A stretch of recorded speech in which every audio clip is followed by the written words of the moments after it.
Hi all, thanks for coming and thanks for supporting We Are Stronger charity for the Power of Dancing event. We have today with us Andrei Rusu from It's Healthy and Kimberley Pena, which is a dancing therapist. So Andrei is going to talk us about nutrition and the benefit of nutrition for dancers and performance. And Kimberly is going to talk about the benefit of movements and dancing related activities. So we can start with Andrei. Hi, everyone, and thanks for having me here. And yeah, today we're going to talk about nutrition.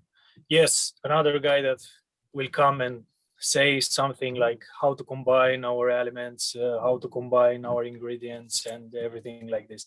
But I used to approach this subject from a different perspective because of my experience. So I have like a little presentation. So I can't say that host disable participant screen sharing. Yeah, I'm trying to. Let me see if I can from here.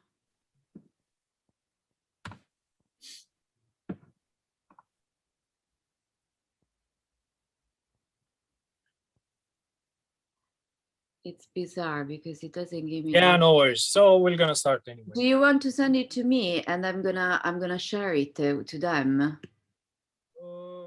If you have a PC in front of you, so you can send it via email, and then I'm just gonna share it because somehow it just doesn't give me the option.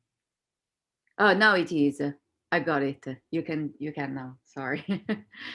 It's just bizarre Zoom. Okay, so as I told you, I have a different perspective about this idea of nutrition, and this is because of my experience. And I will start with what if we could achieve a healthy lifestyle without diets? Because everywhere where you try to find information on the internet about how to lose weight, how to improve your health, or how to get more energy, you're gonna find the technical part.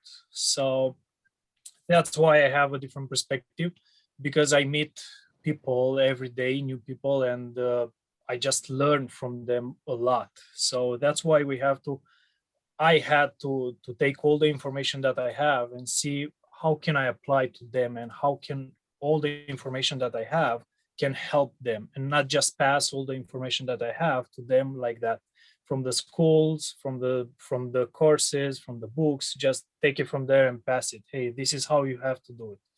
Okay, so I'm gonna say a little bit from my background, okay, to let you know what I did until now and what I do. So I am a personal trainer for more than 7 years, technician nutritionist for around 4 years, and I practice martial arts for more than 12 years. And also I've been like in the back of the stage of martial arts and see a little bit about the philosophy behind the martial arts, and this concept of the energy of the body and exercising to improve your energy of the body, and also the nutrition. And also I'm an entrepreneur in the food industry, and until now I had two businesses in this industry. First was back home with healthy meals delivered to my client's door, and the second one, it's here in London with healthy cakes and sweets. This is my background, and I think I touched almost every point from this big subject, health and wellness, to create my own approach about this subject, nutrition. So when I start analyzing people and try to see what are their needs, I realize that people start focusing from the neck down, and they just forget about their soul and their mind.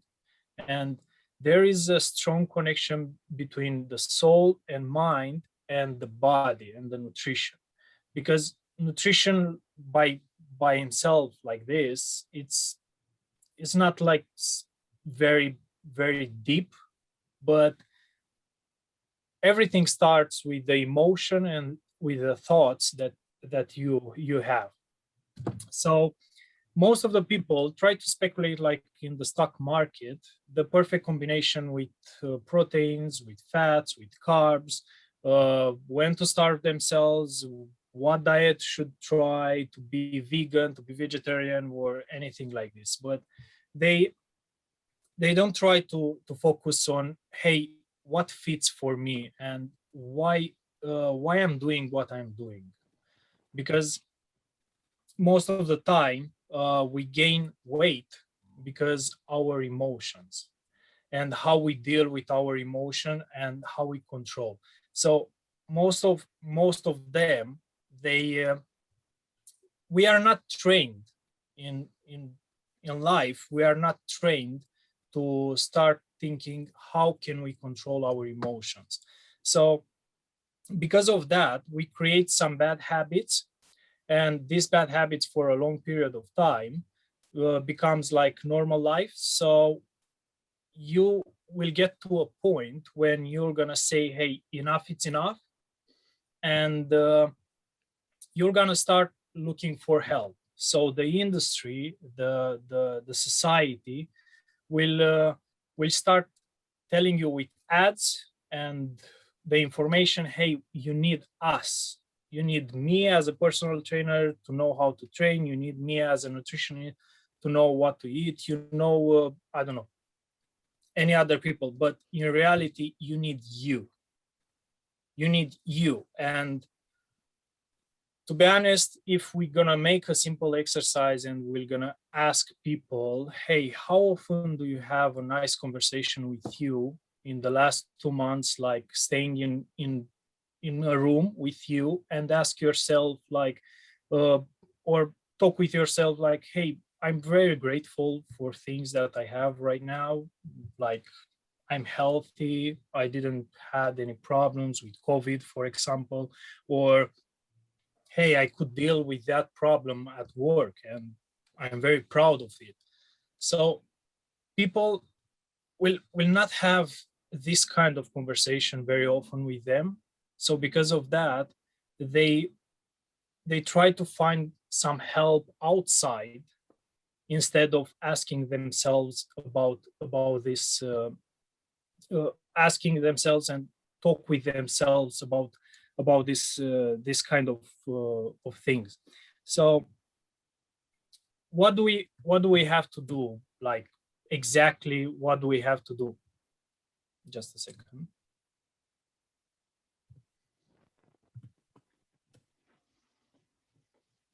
Okay, so exactly what do we have to do? First of all, we have to try to have more often a nicer conversation with us.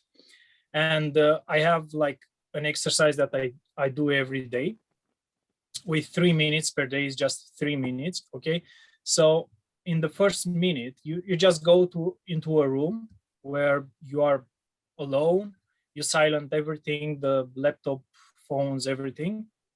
Try to make yourself comfortable, and close your eyes, start breathing through your nose and your mouth.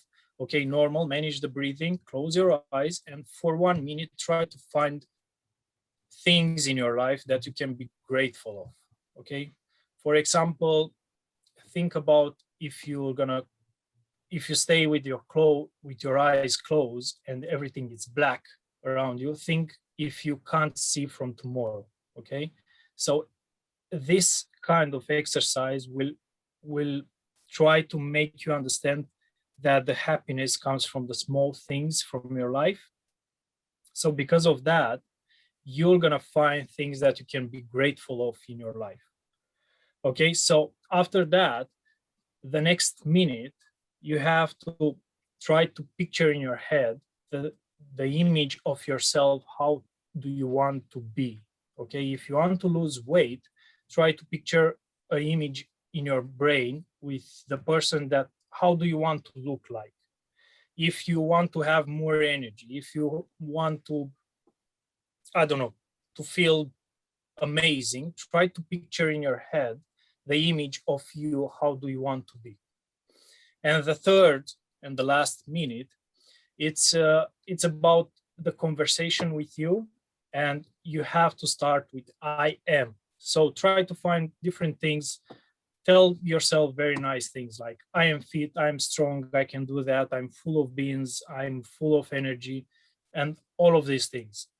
In this way, you're going to feed your brain.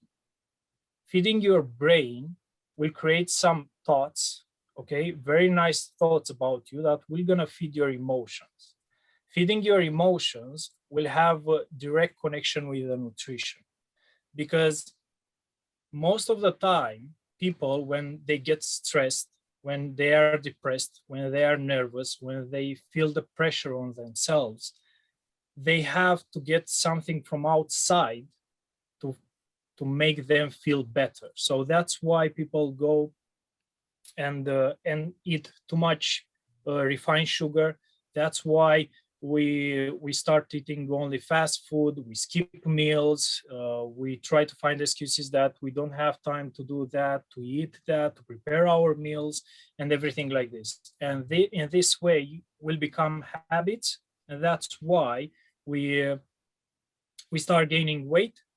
And after this, everything else, like we lack of energy, we can't move as we want, we don't have flexibility, and all of this stuff. So even if you call it meditation or not, this is like a, a way of programming your brain and your thoughts, and because of that, will have a chain reaction, and will continue with the other parts. So changing your mood will change yourself, because when you feel better, when you when you are happy inside of you, when you feel amazing inside, like, hey, I have an amazing day, because you feel it, you don't need refined sugar, for example, to feel you better. You don't need uh, fast food. You don't need anything like this. Okay, you just need, hey, I need the food, okay, that I have, that is healthy, that are only vegetables, fruits, the normal food that you know that it's good for you, that will feed you in a proper way. So that's why it's very important to change your mood, and in this way you will change yourself. So the second part, the technical part for the nutrition, is get organized. Is the most important part. Most of my clients ask me, hey Andrei, what can I eat? Hey Andrei, can you give me a personalized diet? Andrei, can how should I cook? Or I don't know, any kind of this kind of questions, uh, like we lived until now, that we didn't eat, we didn't know what food is, and right now, hey, I don't know how to eat, I don't know what to eat, I don't know nothing. So it's because of the society that creates this illusion that uh yeah, you have to eat this way or that way, or you have to be that or that. So it's about getting organized. You know exactly what you have to eat. You know exactly that you have to eat more fruits or more vegetables, or you need to cut out the refined sugar from your diet. You know all the bad things that you do, and you know the good things that you have to do, but you have to get organized. For example, when you have small children's, or when you were a child, okay, your parents have this pressure on themselves that they have to give you 3 meals per day. They have to. It's a must. Even if you throw the food all the kitchen, even if you scream, they have to feed you 3 meals per day. Okay, they have to program you. Okay, to know that, hey, you have to eat right now. You have to eat right now. You have to eat. So why we don't do this for us anymore? Because we have jobs, because we have deadlines, because we have targets, because we put pressure on ourselves, and because of that we try to skip the meals. If the personal trainer or the nutritionist say, hey, you have to drink more water, but yeah, but if I will drink more water, I go too often to toilets, so I don't have time because I have to do that project, or I'm in a meeting for 8 hours and I can't eat because the other people will judge me because I'm eating and I'm disrespectful. And but it's about us. It's about us. We have to take care of us. That's why it's very important to get organized. So what exactly we can do? It's very simple. At the end of the week, okay, on Friday, for example, just make a schedule for the next week with 3 meals per day. Okay, make a menu, and Google is better than me at this point. You can ask Google, hey, what can we eat? Healthy meals recipe. I don't know, anything that you want. And you're gonna find over there recipes, okay, very easy recipes that you're not gonna spend a lot of time in the kitchen. Get the ingredients, make a list, go to shopping, and in this way, you're gonna see a lots of amazing things that will gonna happen. Because uh, when you get organized with your meals, you'll get diversify in your menu. You're gonna learn new skills of cooking. You'll get interested because you're gonna find new ways and new tastes for like you didn't approach until now. So you're gonna save the planet as well because you don't have a lot of wastage. Okay, because lots of people will just get everything that they can from supermarkets and keep it in the fridge, and then at the end of the week they will throw most of the food at bin because they didn't eat, because I don't know, they have targets, they have deadlines, so they skip meals, or eat only sandwiches or only snacks and everything like this. So the idea is to get organized. And also it's very important when you try to lose weight or get more energy, is to not make a fake picture of what you want to be. Okay, because most of the people, when they want to start losing weight and they have a personal trainer, and the personal trainer has this shredded body ready for the contest, they try to imagine that, hey, I want to be like him. But behind that body, it's lots of years of work, of hard work, diets, and everything like this. So that's why it's very important to picture a real image of yourself, of how do you want to be in reality at the end of this journey.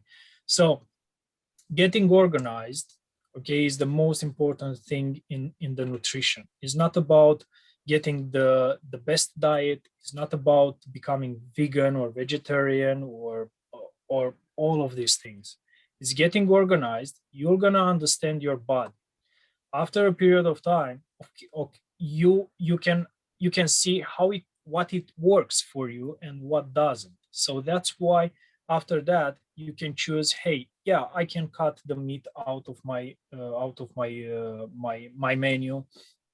I can add more vegetables. I can try live without dairy products or without eggs or anything like this. But if you don't get organized in your thoughts, emotions, you, when you start becoming a vegan or a vegetarian or other diets that are right now promoted on the market, it's like you are not ready for this. So because you are not ready, you're gonna complicate things in your body. So you're gonna, I don't know, feel sick, or you're not gonna feel better. You're gonna say, yeah, but that doesn't work for me, and all of this stuff. So it's like a process. It's not like changing the nutrition straight away and everything it's okay. No, we are not a toy. We are a complex machine, and that's why all the time it's about body, mind, and soul. It's not only about body. We focus so much on the body that we forget about these two things.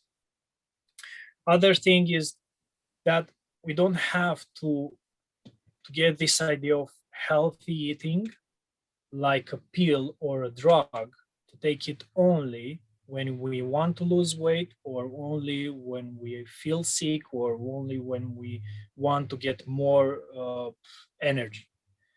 Has to be part of our life. Okay, if you're gonna eat one hamburger for in uh, in 2 weeks, okay, you're not gonna get fat. If you're gonna eat only one day healthy meals, you're not gonna lose weight. It's about the things, the action that you do every day that get you to this point, like obesity or lack of energy or anything like this. So that's why it's very important to get organized and understand the process that everything is involved. It's not only your body, or how do you feed your body. In this way, you have to feed your soul, you have to feed your brain. So this is what I wanted to say about this subject, nutrition, and this is the way that I approach this subject.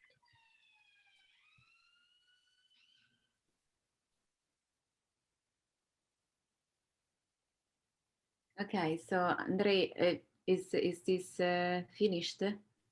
Yeah. Okay, so I will ask you some question and then we will pass it to Kimberly. So my main question is, so you think a mindfulness approach, because you talked about, visualization and then breathing and so on. So to me, in my knowledge, you look like a mindfulness approach. So you suggested that, to take a mindfulness approach to change, and rather than change, like really accustom our habit, our eating habit. And also my question is, so basically, I mean, it's more like a confirmation that I would like to have. So basically, you think that if the mind, so we have a calmer state of mind.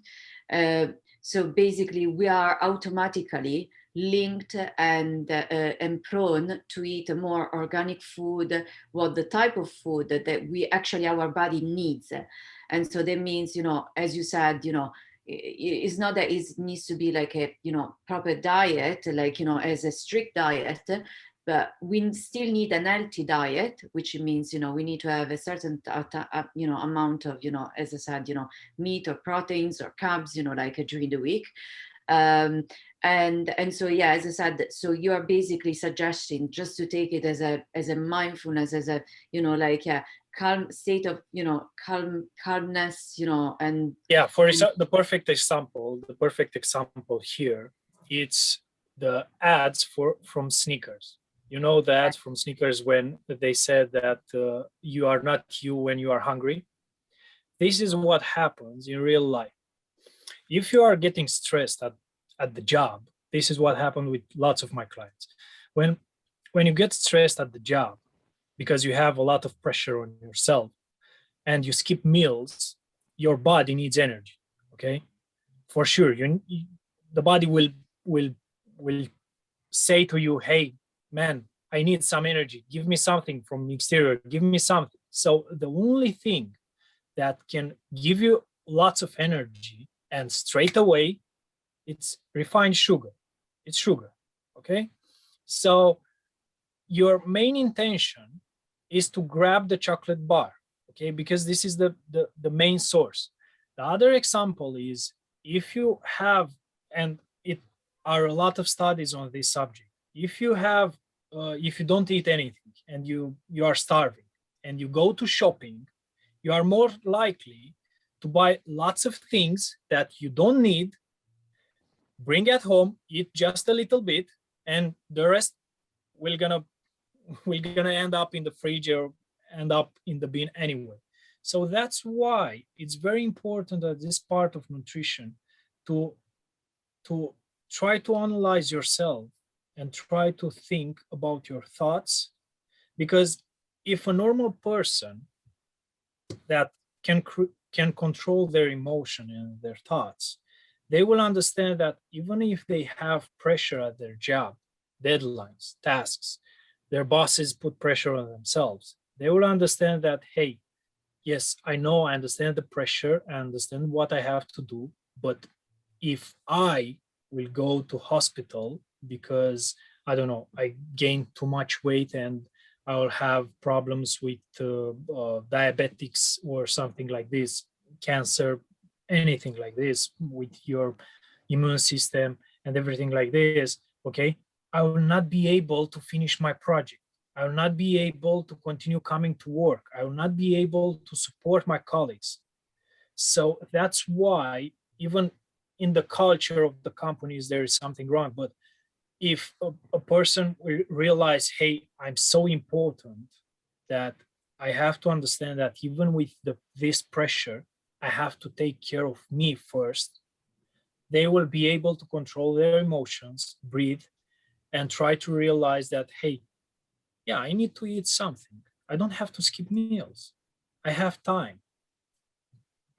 And what about my final question is what about so they usually say you should be eating a few things uh, and I mean you should be eating little but a lot of time a day.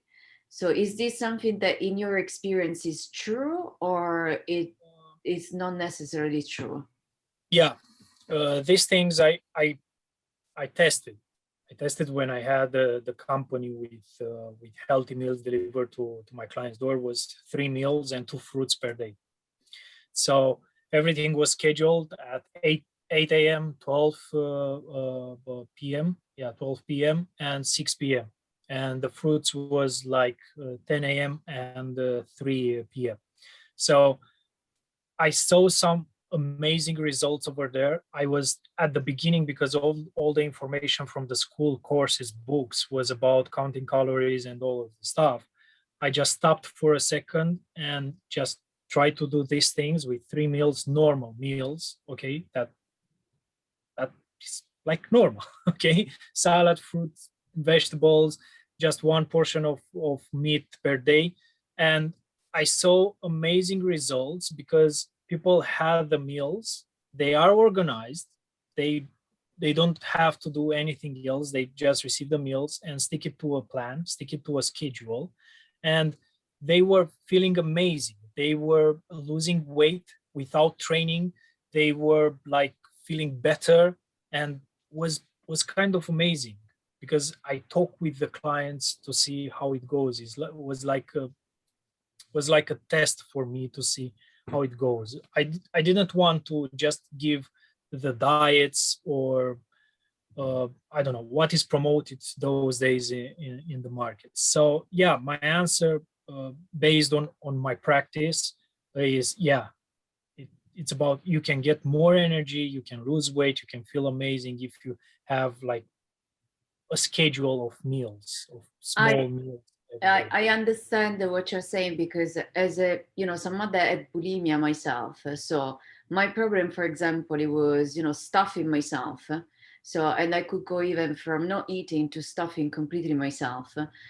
With the first things I've done, for example, it was dividing, having right, not right, but just the exact amount, exact time, and so on. So as you said, the word organize helped me because at that point I was able even to control the amount, so I knew I had to eat it at that time, the specific amount, and so on. And then once I got the routine out, that helped me just memorize the routine, and then it became a natural habit for myself. So now I Look, don't even have to organize, it's like it's a natural organization that comes along, you know what I mean? So look, another example is that I'm like I don't have to be like a pro in this field. We just have to learn from countries. For example, for the armies.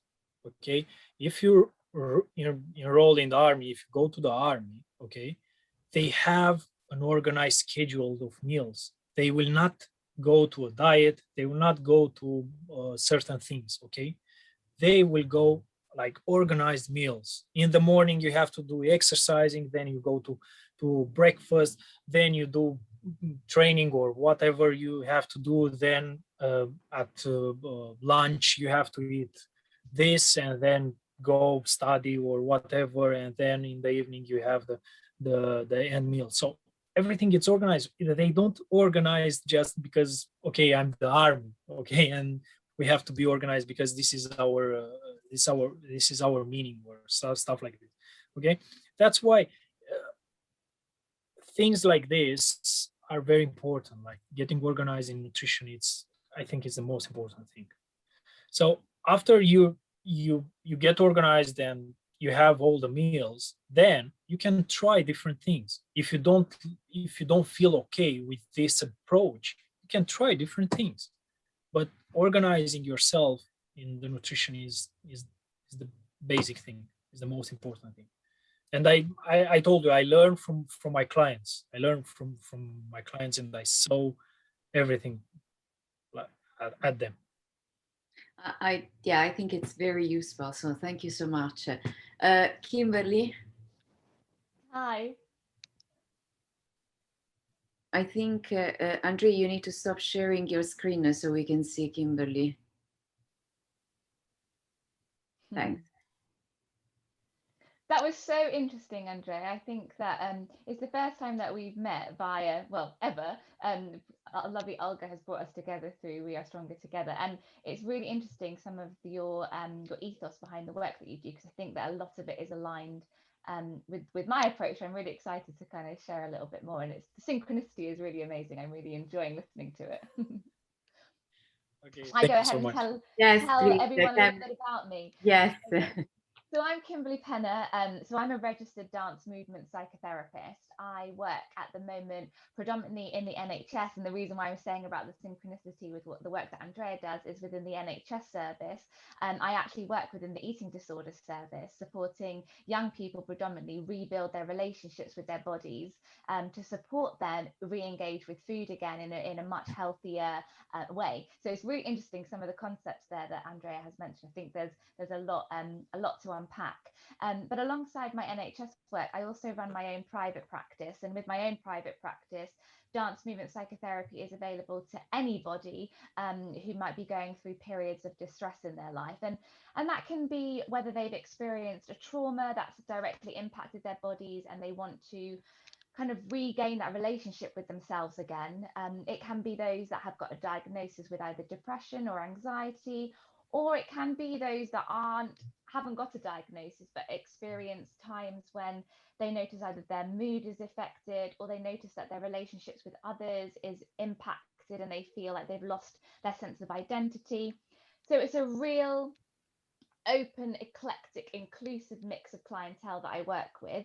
And often within dance movement psychotherapy, there's the stigma that only those that already have a relationship with movement, only those is who dance movement psychotherapy is for. Actually, dance movement psychotherapy is for every and anybody, whether you are a committed dancer, whether you're a professional dancer, whether you have no relationship to dance whatsoever. It is for everyone.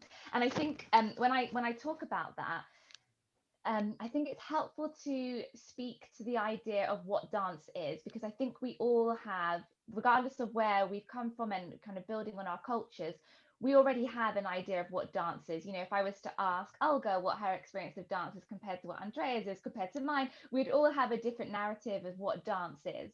So within dance movement psychotherapy, dance is a form of expression, and dance is not necessarily about the aesthetic of movement. So kind of take their idea about dance being about movement and about kind of lines and technique, and actually dance is more about expressing yourself. So even the way that I'm talking now could be seen as a dance. The way that I'm speaking, the way that my body's engaging, the way that Olga and Andrea are listening, they're all part of the dance of life. So that's really what the element of dance is within dance movement psychotherapy. So, to summarize a little bit about what dance movement psychotherapy is, it's like any other form of psychotherapy. And when you think about psychotherapy, your mind might automatically go to that very Freudian picture of kind of Sigmund Freud sitting on his chair with the patient laid on the couch, and a patient talking about their difficulties, and the therapist trying to support that person understand their difficulties and manage their difficulties so that they are less burdened by them. So very much so, dance movement psychotherapy is that. But as well as talking about the things that we might be going through, we're supporting a person reestablish their relationship with their body, their mind, and their spirit holistically so that we can find better ways to move through life.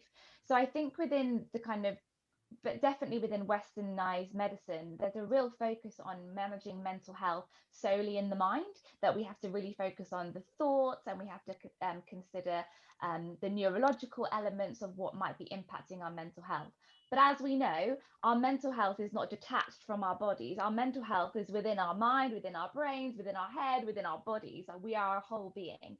So dance movement psychotherapy is about integrating mind, body, and spirit so that we have a better understanding of ourselves holistically. I was really like nodding my head very passionately when Andrea was talking about, we have to look at the whole body when we're looking at diet, for example, and actually whatever we look at, if we're looking at the way that maybe our relationships are being there's tensions within our relationships, or we acknowledge that there's tensions within ourselves, we have to look at our minds, we have to look at our bodies, and we have to look at our soul, our spiritual health also. So there's a real integration of everything that makes us who we are. I think slowly our healthcare system is acknowledging that we can't just look at physical health and we can't just look at mental health. We have to look at everything combined. And so I'm really passionate about promoting that, and I'm very grateful to be working in the NHS so that we're able to change some of our culture around how we manage our physical health and our mental health, that we're looking at whole person health, not just one category. So that's a little background about who I am, where I work, and what I do. But I think to the purpose of today's talk and this event, the power of dancing, I'm mindful that the majority of people who might be listening to this are going to be those who have got a relationship with dance and potentially are moving in a way that feels good and moving in a way to better their mental health. So what I want to kind of focus on here is the assumption that if you are already a dancer or an athlete per se, that you have a healthy relationship with your body because your body is an activity. And what I kind of want to highlight here is often those that have a living experience of their body and movement, whether it be through dance or any other type of sport. Often what can happen is our body can sometimes become the object of our life instead of the subject of our life. So what I mean by that often is if we engage in our body, there's the sense of, oh, I have a healthy relationship with my body because I take my body to class, I'm in the gym every day, I go running once a week, I'm at the tennis club with my friends of the week. Oh, my relationship with my body is really good because I move my body a lot. And yes, that can be true. However, often what we find is that sometimes the way that we engage in our body makes it feel less of a living, breathing experience and more of a commodity. And when our body becomes an object, the body becomes a commodity, we start to shut off from the way that our body is trying to speak to us in terms of our emotional and our psychological health. There's a really amazing quote that I use a lot in my sessions, and that is that often the body can become a dumping ground for some of those difficult emotions that we don't want to acknowledge. Maybe we've been through a trauma, maybe there's a lot of shame, a lot of guilt in the way that we navigate our way through life. And so often we start to suppress that stuff in the body. And then our way of engaging in the body is often to punish our body rather than to celebrate it. So it would be interesting to ask yourself, when you're going to class or you're going to the gym, are you going to celebrate your body, or are you going to punish it or to use it as a distraction technique for some of those psychological things that you're not ready to look at? And if your answer to that question is, actually, maybe I am using my body in a way to kind of distract myself from my psychology or squash further down some of those difficult emotions, perhaps it's the time for you to start rebuilding your relationship with your whole self, rebuilding your understanding of yourself, rebuilding your a knowledge of what your body is trying to speak into. So there's the idea of separating yourself as an object and engaging yourself as a subject. And dance movement psychotherapy is basically that in a summary. It's rebuilding your sense of self as a subject in your life, not an object. Because we know in terms of evidence, when we rebuild a relationship with ourselves, our relationship with others and the way that we engage in the world also improves. So if you notice that you're doing all you can, but you're never really getting that job promotion at work, or you feel very stuck in a rut, you feel that you're doing the healthy things, but you feel like you're never really progressing. Often it's about taking a step back and going, are the things I'm doing to myself born out of frustration and fear and anxiety, or is it to do with compassion and love and understanding? And so it's really about understanding ourselves in a much deeper level than that kind of surface, do this, this, and this will equal this, this, and this. Because often we can become, especially in our world at the moment, we can become very dictated to with this all this external noise telling us what we should and shouldn't be doing. And we sometimes start disconnecting from who we really are. And maybe some of that connection to ourselves feels difficult because maybe it's very separate to what the world demands of us. But if we can really tap into who we are as a person, body, mind, and spirit, we'll find a much easier way of moving through life in terms of our physical health, our spiritual health, and our psychological health. So I guess with that, what I want to invite today's audience to think about is, so the way that I work is we're really understanding and connecting to what is our body speaking to us, how is our body communicating to us.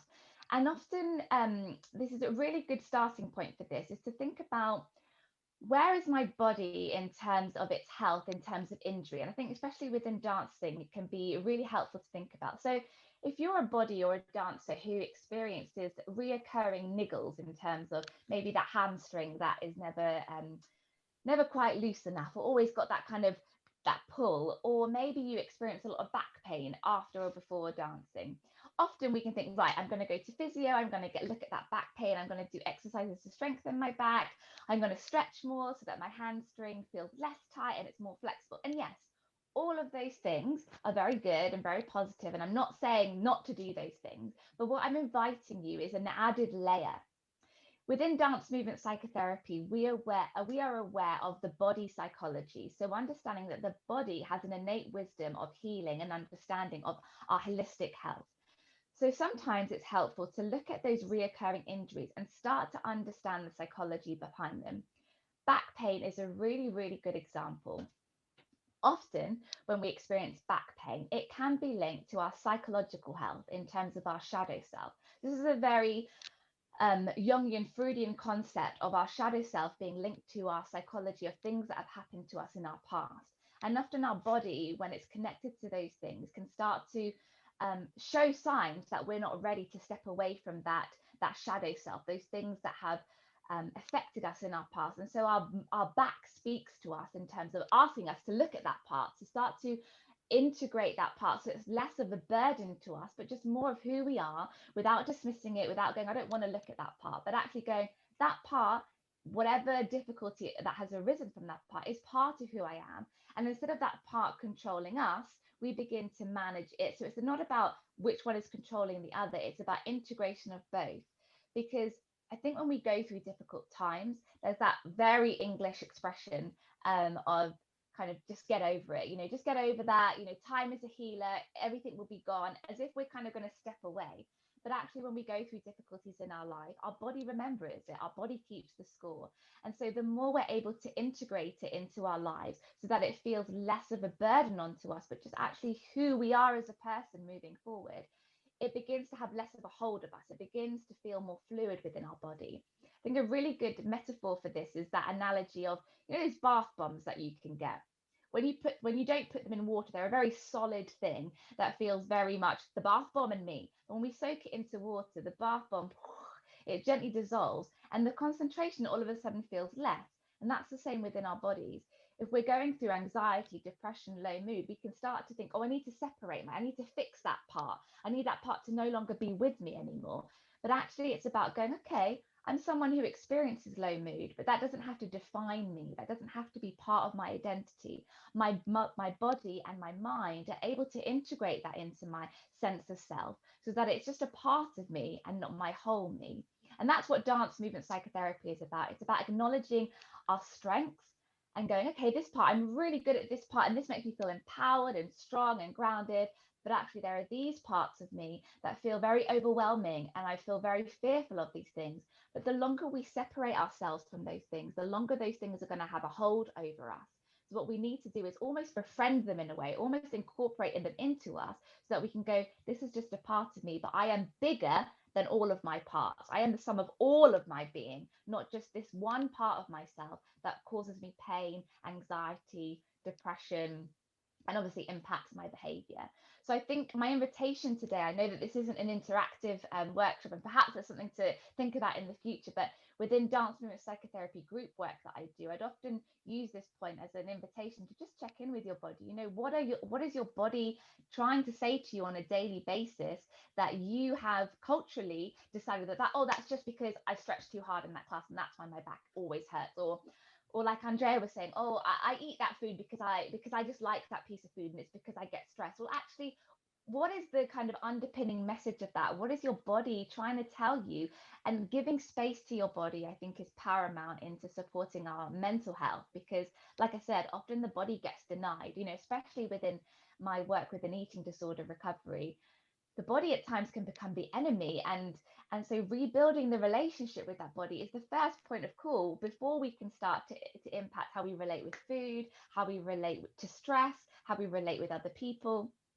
And so I guess what I'm trying to say in today's discussion is dancers are not immune from that. I think the sense of, oh, if you're a mover and you have a healthy relationship with movement and dance, you're someone that doesn't get mental health. Mental health affects 1 in 4 people, regardless of what our occupation is. You can be a teacher and have mental health issues. You can be a dancer and have mental health issues. But I think ultimately within dance, the dance industry per se, sometimes there's not a lot of space to acknowledge that, because I guess in dance, you know, to put it in perspective, I am a dancer. I trained with Elmhurst Ballet School. I then went on to work and perform in musical theatre, and it wasn't until later that I retrained through my master's, become a dance movement psychotherapist, because I noticed that there was more to dance than just the aesthetic or just that rush of endorphins, that actually dance was about communicating to others, but also communicating to myself. And so it was really important for me that I started on my own personal journey to understand more about what dance was in our culture and how it can be used for every and anybody that wanted to move and explore what movement could do for themselves in terms of healing. So today, I think it's really important to acknowledge that mental health affects everybody, especially within the dance industry at the moment. You know, we know because of the pandemic, the arts have been hit hugely, and that is having a chronic impact on dancers' mental health. You know, not being able to get to the studio regularly, not knowing where your income is going to come from if dance is your profession. And often when that source of joy and that source of expression is taken away from us, we start to fill the void with other things, maybe unhealthy coping mechanisms to deal with that sense of loss. You know, it's almost like a bereavement. And when we go through bereavement and grief, we can start to manage that in unhealthy ways. But I would say, regardless what's happened to you this year of the pandemic, your body and your mind has been a constant source. You know, whatever our environment is, our body and our mind is the constant thing that allows us to survive through this, and not just survive, but to thrive. And so we have to keep looking after our bodies, mind, and spirit holistically so that we can manage whatever life throws at us. It's not about being this strong person all the time. It's about acknowledging, okay, I find that really difficult, but that difficulty doesn't necessarily mean that that's part of your whole identity. That's just one aspect of your identity.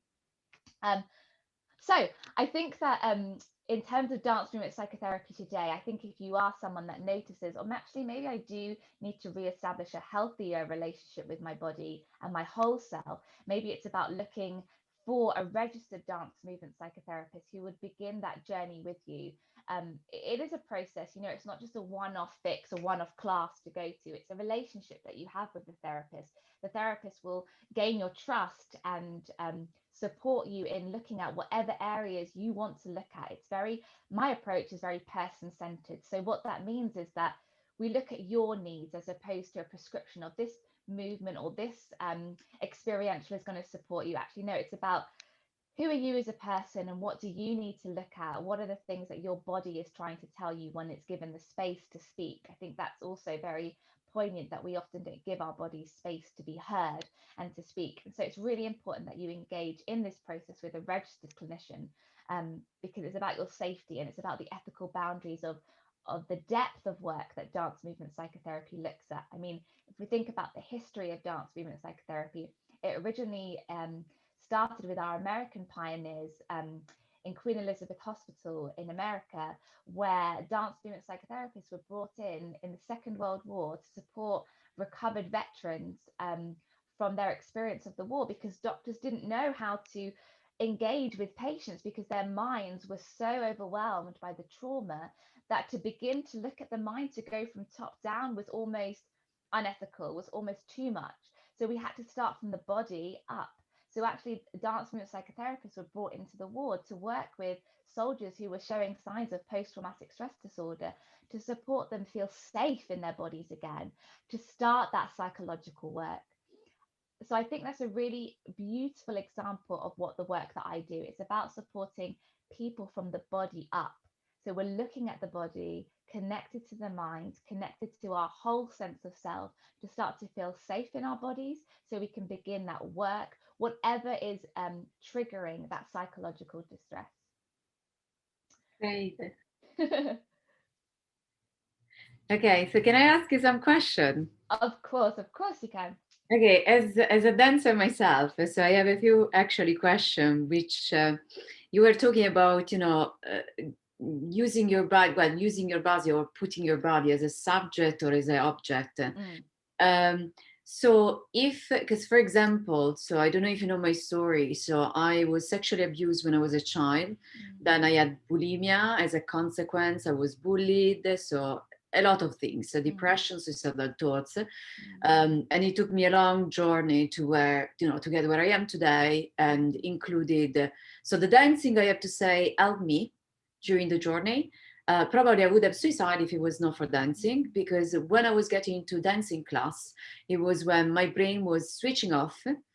Finally, from all the other thoughts, it was my escape door, even because my abuser was my neighbor, and he was still there even up to when I was 24, when I decided to leave completely, my place, and I haven't been, since then, to that, building and so on.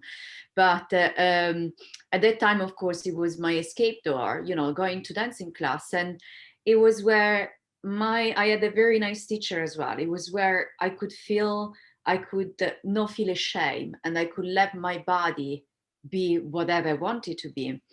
But during the year, because then I stopped and I arrived here and I started to work in the office. And so, things that you have touched, both of you.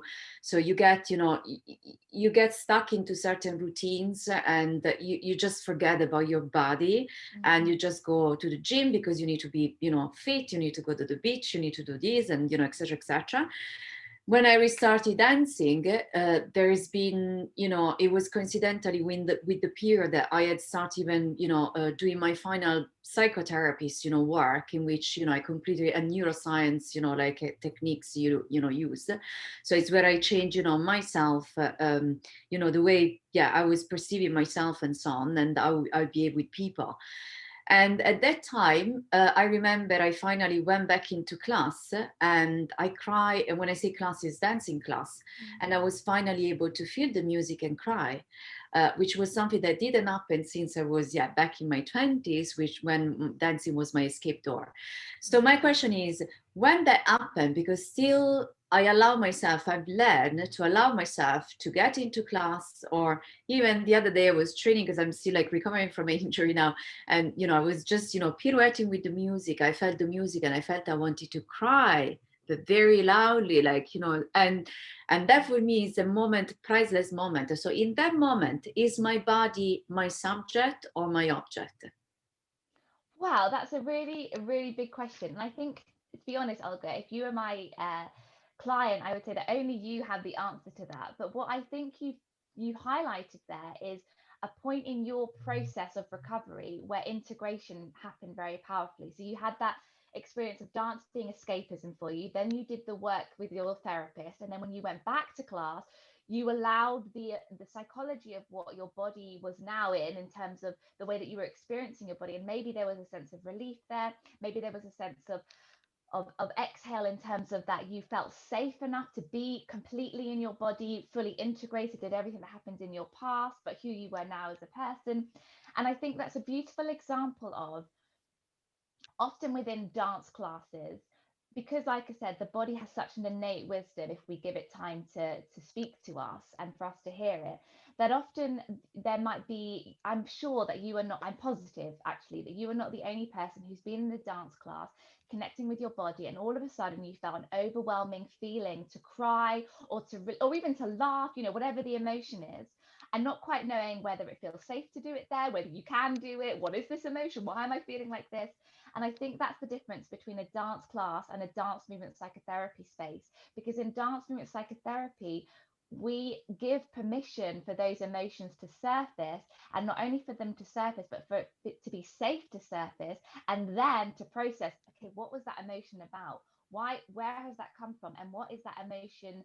What is the symbolism of that emotion for me? Is it release, or actually is it something to do with something that my body is still harvesting, in terms of harboring the feeling of safety, the feeling of pain, of release, you know, whatever the emotion is.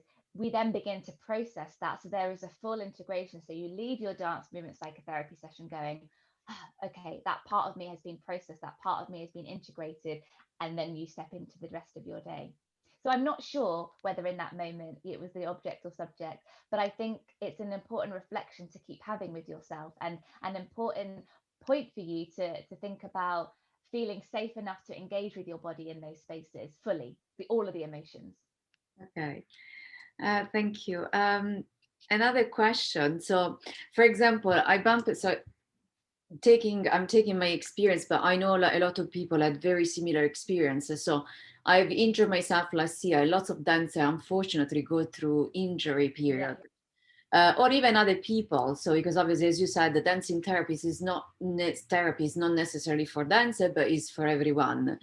So when you injure yourself, so for example, in my case, the first things I felt, it was a completely detachment with my body. And as a woman, I felt I was losing even my femininity. So I couldn't feel, as I said, a woman anymore. I was just a piece of, trunk, and that's it. And you're like, okay, wow, you are a dancer. How can this be possible? But that happened into my body. And then obviously, slowly, as recovery was coming along, that has come along as well. But still up to today, my body is not still where it should be. So what is the suggestion? So if you are injured, can you still do dancing therapy, how it comes along, and so on? Absolutely. I think so. I think there's two parts to the answer of that question. Yes, if you're injured, dance movement psychotherapy, well, like I said, dance movement psychotherapy is for any and everybody, and I genuinely mean that, in terms of, I think when we think about dancing, you think that you have to be um, injury free, but actually, I have in the past, and I continue to work with clients that have got a disability per se, so maybe their range of movement isn't as expansive. Um, and that can be hugely empowering, because often when we're injured, we feel like our experience of our life, like you said, you felt like you were all of a sudden not feminine anymore. You felt restrained, and it felt boundaried, like you were bound all of a sudden.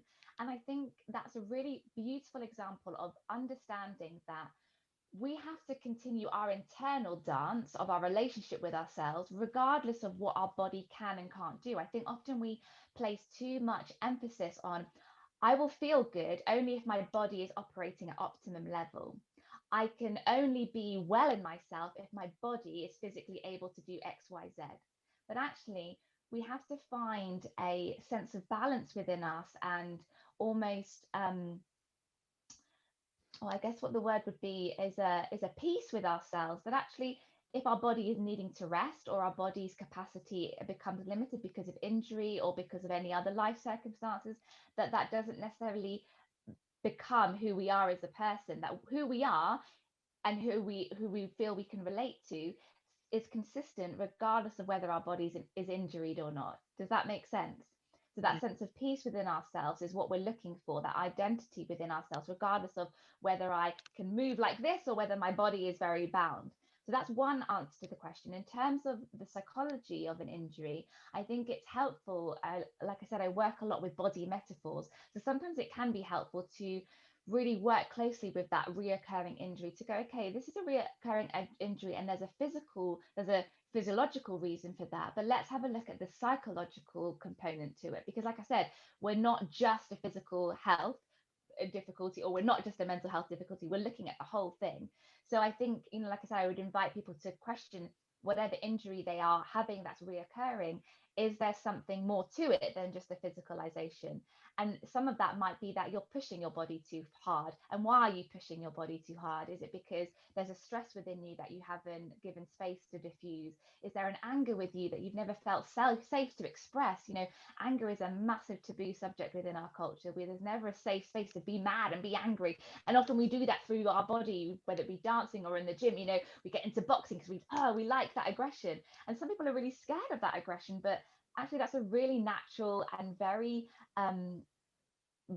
needed part of our experience of our human psychology. Anger, sadness, happiness, anxiety, all of those parts are who we are as a person, but we often only think, oh, I can only be happy, or I only just need to be positive. But actually we need to be all of those things, because that's all of our experience of life. And I think other cultures have a beautiful way of showing that it's okay to express yourself safely through all of the spectrums of the human condition. In other cultures, they mourn through dance. They come together, they weep, they come together in dance and song, and they show people that I'm really mourning, I'm in a sense of absolute despair. Whereas in other cultures, it's very, oh, this has happened, but I'm okay. Everything's very shut off, and we only want to show that everything's fine, thank you. How often do we ask someone, how are you? And they say, oh, fine, thank you. Yeah, well, thank you. No one is feeling fine or well, thank you. Most people are feeling something else other than fine, but we all say the same answer. Yeah, I'm fine, thank you. Oh, well, thank you. Occasionally you might get someone saying, oh, not too bad, thank you. So there's a little bit of acknowledgement that something's not quite right. So I think it's about acknowledging all of the emotions, and with all of the emotions, all of what your body's physical health is showing you. That pain in your shoulders, often the tension in the shoulders can be about what we're feeling burdened by, what we feel like we've been carrying a long time, and we haven't given space to go, oh, okay, what is that thing? Oh, it's that, and it's that. Okay, so now it feels a little lighter. Like even just acknowledging what it is can make us feel lighter. Thank you. That was very insightful. Another question is because so I did a kind of research around. Andrea is just waving. Sorry, I don't know if that's a question or. Sorry, Andrei. Yes, go ahead, please. Can I add something about this subject of course, yes. injuries? So at the martial arts, you have a lot of techniques that you have to have in your mind. So you can't keep all of them in your mind if you don't practice every day. But the strategy is that you have to practice in your mind every day, all the moves, like picture in your head the image of yourself, how you do those movements. And in this way, the injured person that is like, it's before the competition, a big competition, okay? So their injuries is like, will get recovered in 2 weeks, let's say, okay? They have to do this exercise and they will get to competition anyway, because in this way they will put in their mind and they will prepare all the body with this kind of approach, like project the images of themselves doing these things. And also it's very important, for example, when those cases when you have a dream and you get hurt in your dream when you sleep, but when you awake you feel that pain, but nothing happened in reality, because in this way you activate the subconscious.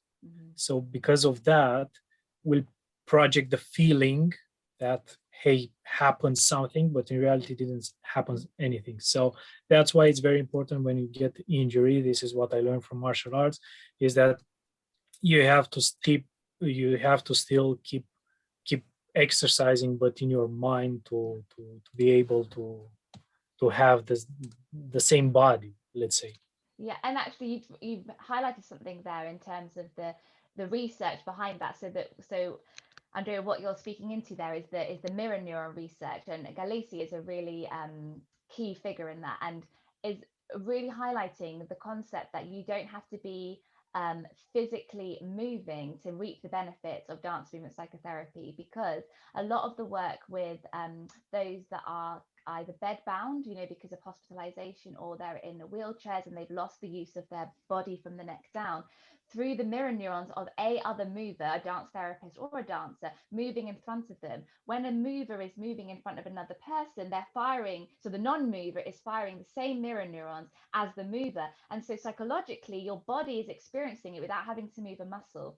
And I think that is profound for those that feel like they have become so detached from their bodies that they have lost their identity. And so we're rebuilding that sense that actually, regardless of whether you can move this and this and this, movement externally can still support you to feel that sense of who you are as a person, to know that regardless of the functionality of your body, you are a moving, breathing, lived experience. You're a subject in your life. You're not just an object. You're a subjective person who has feelings, emotions, responses, drives, needs, all of that. So yeah, I think that's a really, really key point in terms of the injury in martial arts and how you get through that.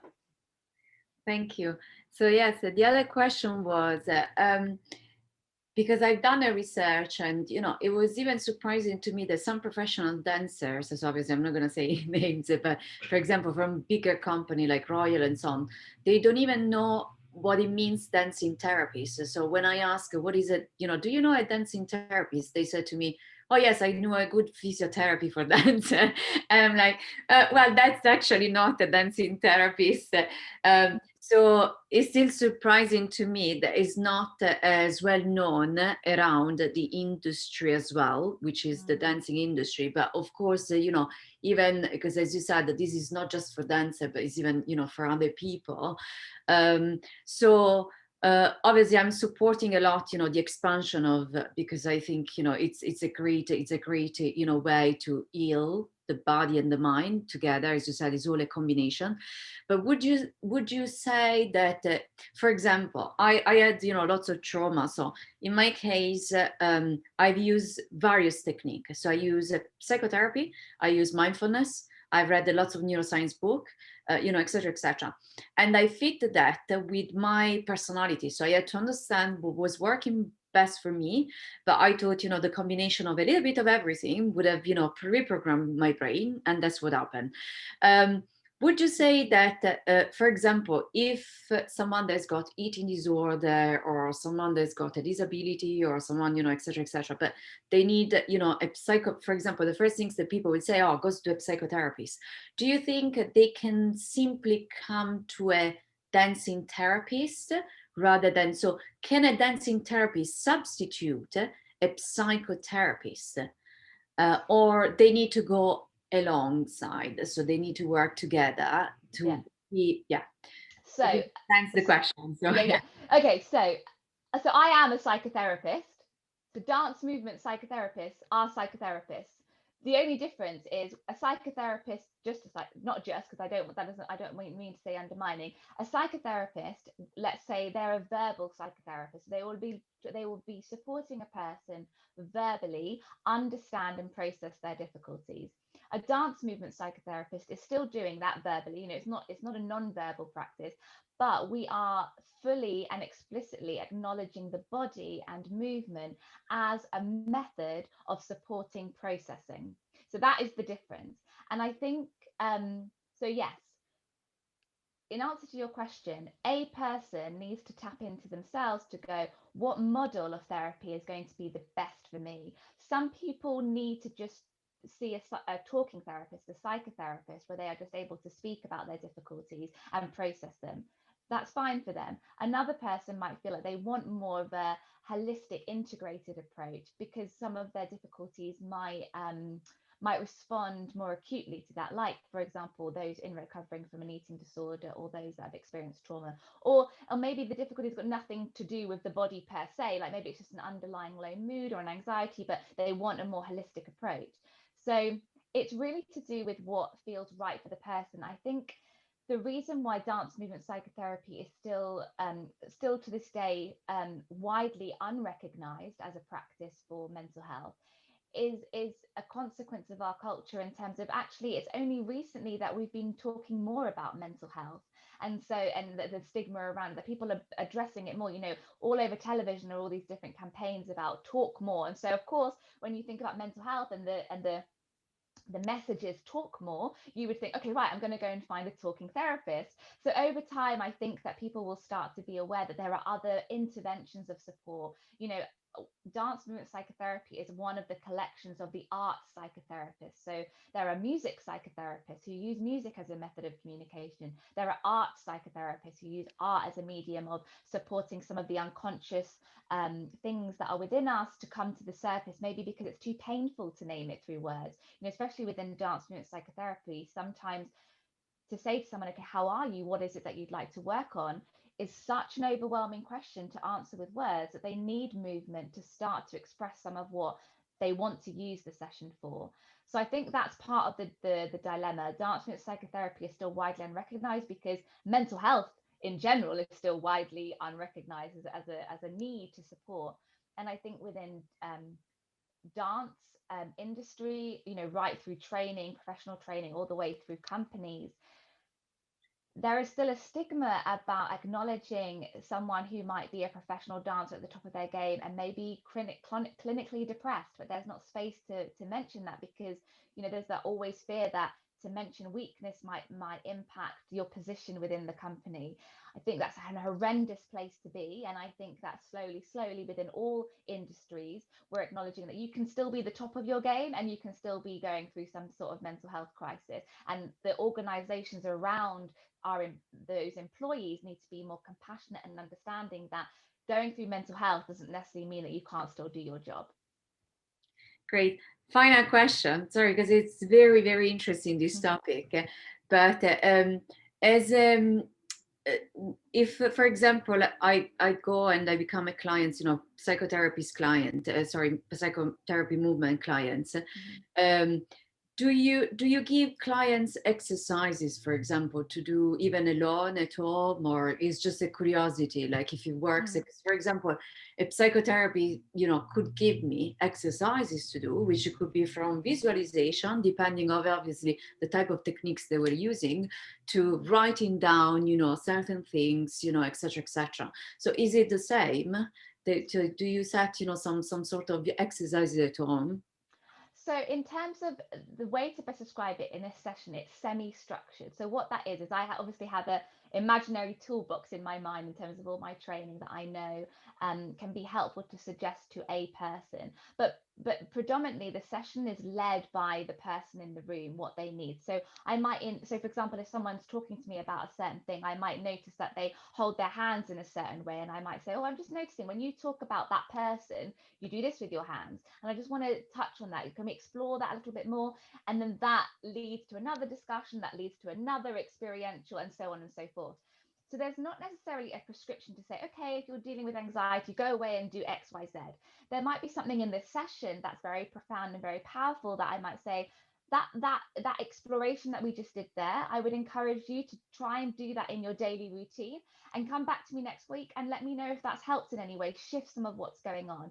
But really, I do less of that because I think it's to do with the ethical boundaries of making sure that when someone's exploring something in the depth that dance movement psychotherapy is looked at, that it's always done in the witness of another professional. Because I think to say to someone, go and do this, this, and this, knowing that it can uncover very difficult parts of ourselves, it needs to be done in the presence of another professional, as opposed to doing in your home when you're overwhelmed, like, oh my gosh, this has just happened and I don't quite know how to get up now and go and do my job because I'm feeling very overwhelmed. I think that is the need for the therapist, is that we allow that containment and that safety so that we can look at things, but then also feel safe enough to then carry on with the rest of our day.